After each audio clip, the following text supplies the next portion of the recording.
Today, we're diving into a really fascinating and often hidden spiritual path from the Sufi tradition. It's a journey of profound inner transformation, and it might just change the way you see the world. So let's just start with a pretty wild thought.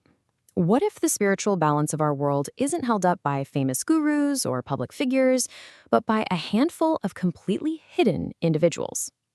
People you might pass on the street every single day and never ever look at twice. Well, this idea brings us to the core concept of the Abdāl. In Sufism, these are a very special group of hidden saints whose spiritual presence is believed to literally sustain the world and maintain its cosmic balance. The name itself is so interesting. It means the substitutes. Why? Because tradition says that when one of them passes away, another spiritually ready person is immediately chosen to take their place, so their number always stays exactly the same.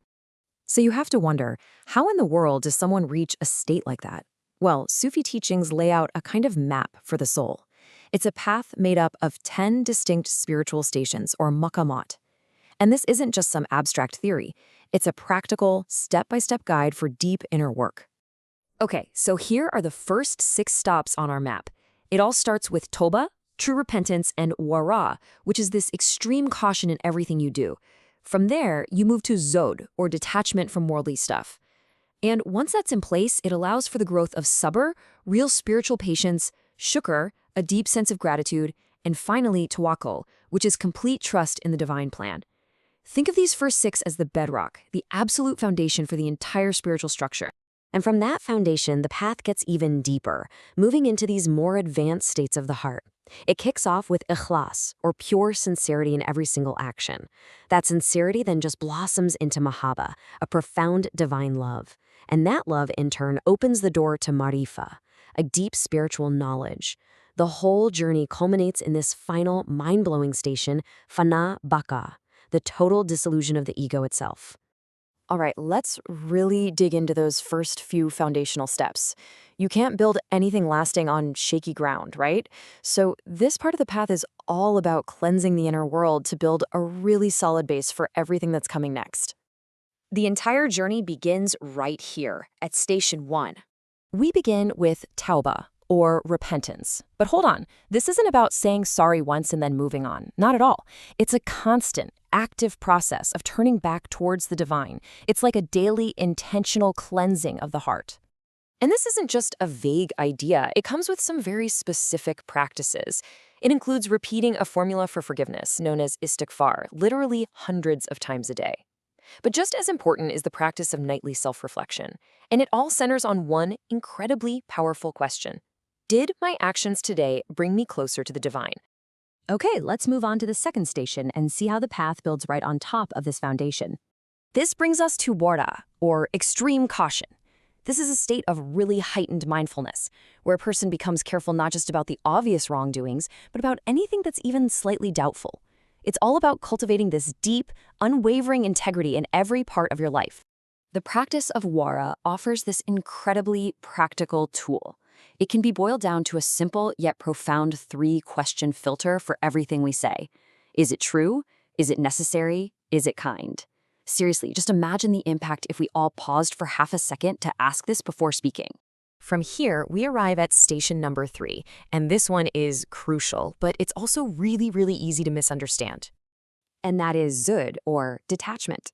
Now, your mind might immediately jump to thinking this means you have to be poor or give up all your responsibilities. But that's not it at all.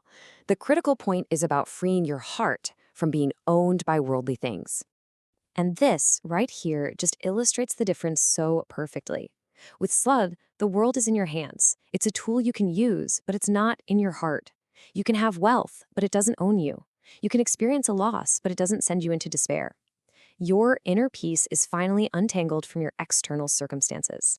So once that foundation is really set, the journey kind of shifts gears. It enters this new phase that's all about actively strengthening the soul and forging a deeper, more resilient connection to the divine.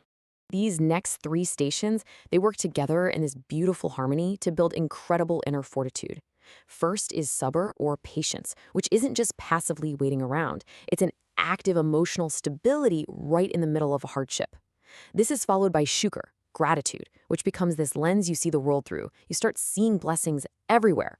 And all of that leads to tawakkul, a profound trust that lets you release anxiety and just rest in a higher plan. From that place of strength, the connection just gets deeper and deeper. We reach ikhlas, sincerity, where your intentions are purified, so every action is for the divine alone, free from any desire for praise. And that sincerity, it cracks the heart wide open to mahabba, this profound, all-encompassing divine love. And from that love emerges marifah, a spiritual knowledge that doesn't come from books, but is an intuitive, heart-based wisdom that sees the divine in absolutely everything. And this entire journey culminates in the final stage, fana and baka. This is the state of ego dissolution, where that constant sense of a separate self, the me, myself, and I, it just fades away. The person then begins to live in a state of baka, or subsistence, acting as a clear vessel for divine guidance, mercy, and compassion in the world.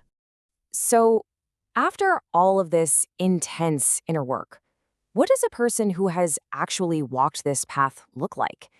And this brings us right back to where we started, to the incredible mystery of the Abdāl. The great Sufi mystic Ibn Arabi gives us the most powerful clue. He said, "The saints are hidden under the cloak of ordinary people." Just let that sink in for a moment.